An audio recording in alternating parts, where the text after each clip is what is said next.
Welcome back to another episode of 40 Facts About the 40K Universe. I am your host, Gersh1, and you are watching One Mind Syndicate.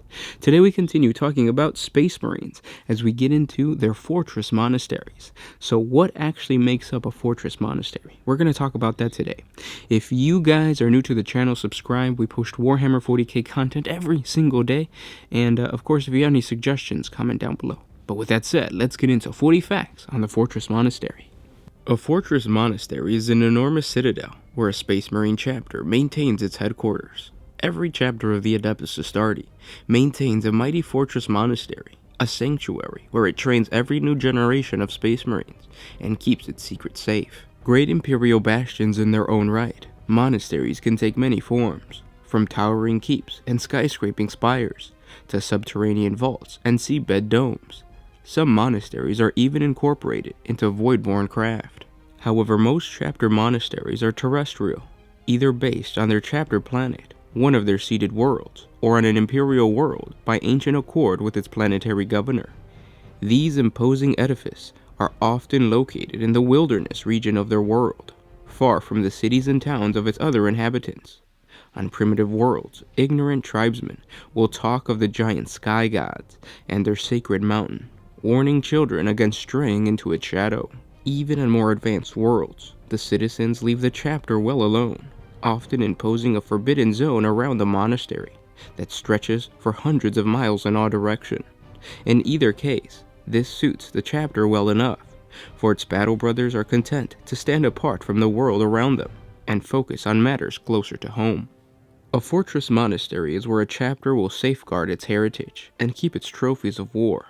It is rare for more than a fraction of a chapter to be in residence at any one time, since most of the chapter's companies spend years away campaigning across the Imperium. Consequently, life in a fortress monastery tends to follow ancient traditions and faithful routines of prayer and devotion that have gone long unchanged.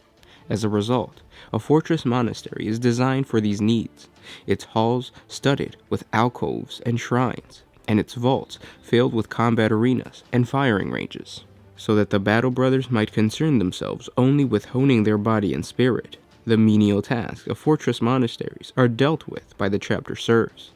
These lay servants are drawn either from local populations or sometimes from failed recruits, allowing them to serve despite not becoming Space Marines.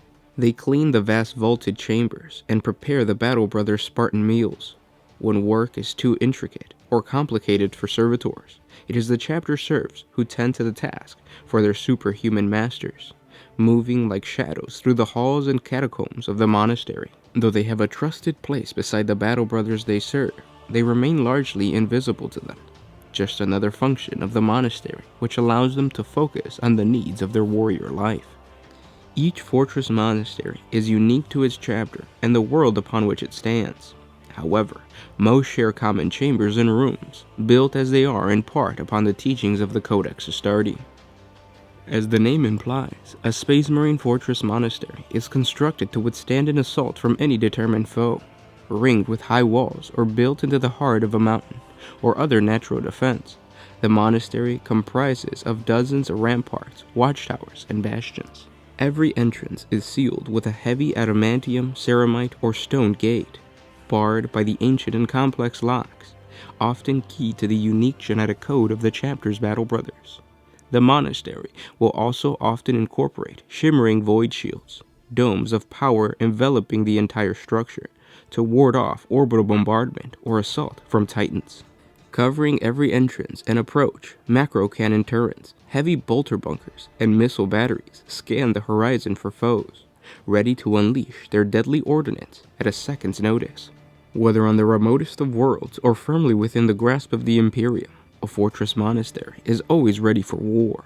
The lands beyond its walls and gates are always considered hostile, and only the most trusted allies are admitted entrance.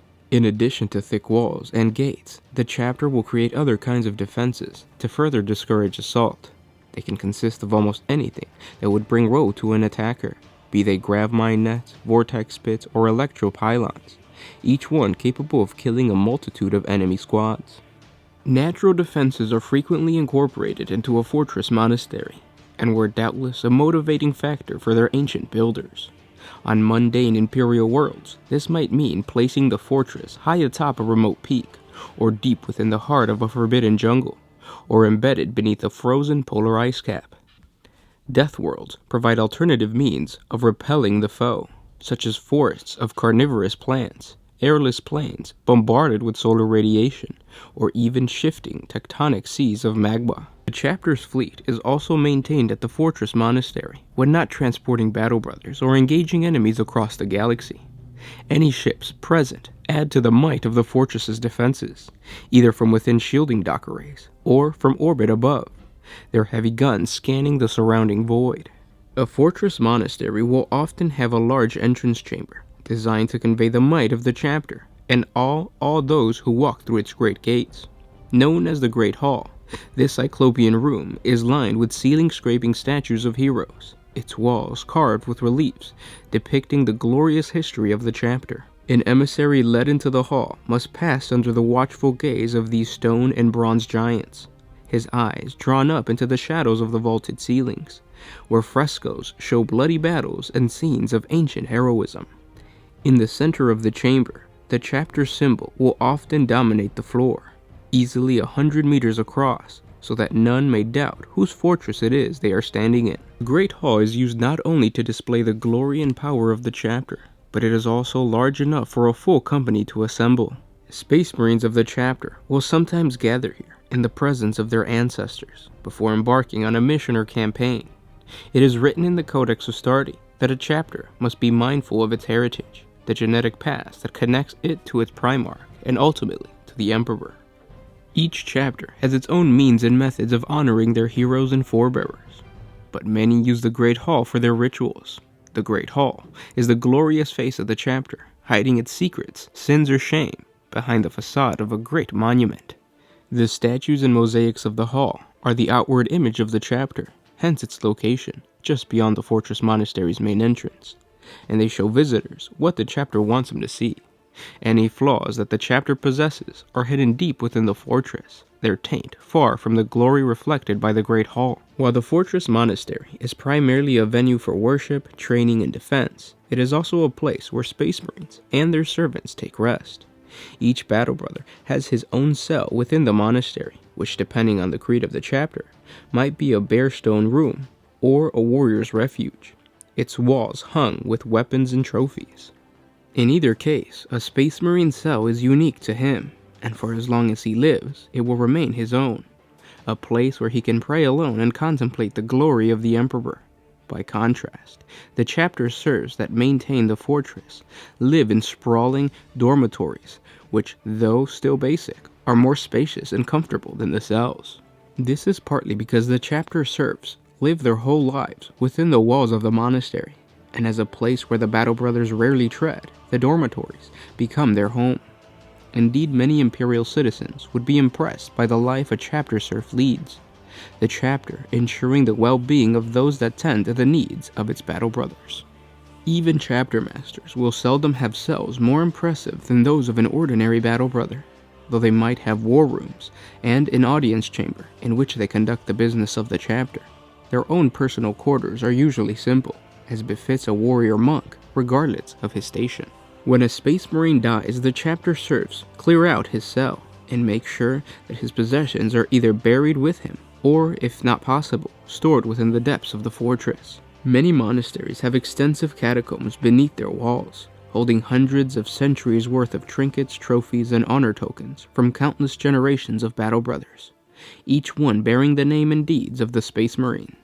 Often a group of serfs will spend their lives extending these catacombs and enshrining these belongings, the location and content of old tunnels lost when they died, until the fortress rests on an uncharted maze of the dead.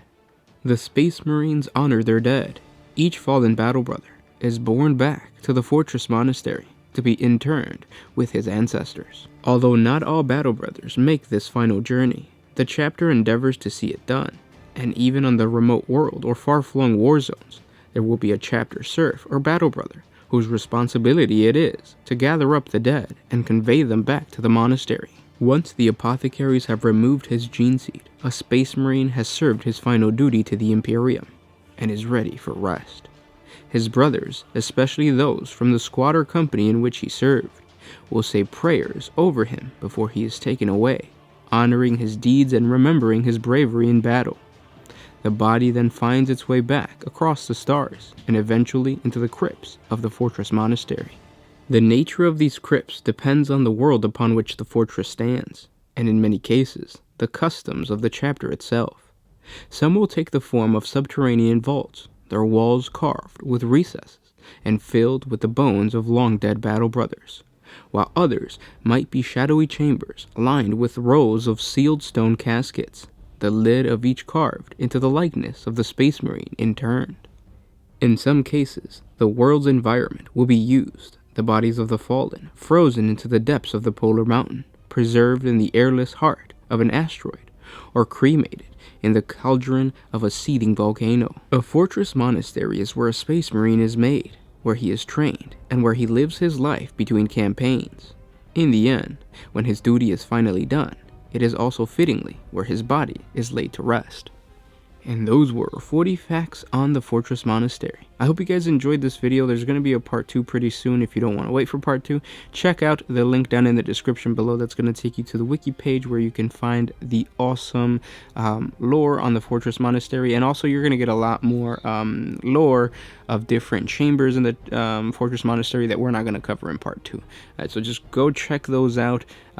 Because this is really extensive. The actual Fortress Monastery is just a really badass place to talk about. It's full of really just awesome things. It really showcases the idea of a Space Marine being a warrior monk. They are superhuman, but they're also monks, so they're very devout to the Emperor and whatnot. Not in an Imperial Creed kind of way, but in a he was an OG basically. So again, guys, if you have any suggestions for other topics of Warhammer 40K that you guys would like us to cover, comment down below. This was a viewer request, so just keep requesting more videos and we will continue to provide them for you. Thanks for everything, guys, and I'll see you tomorrow. This is Gershwin with One Mind Syndicate, signing out.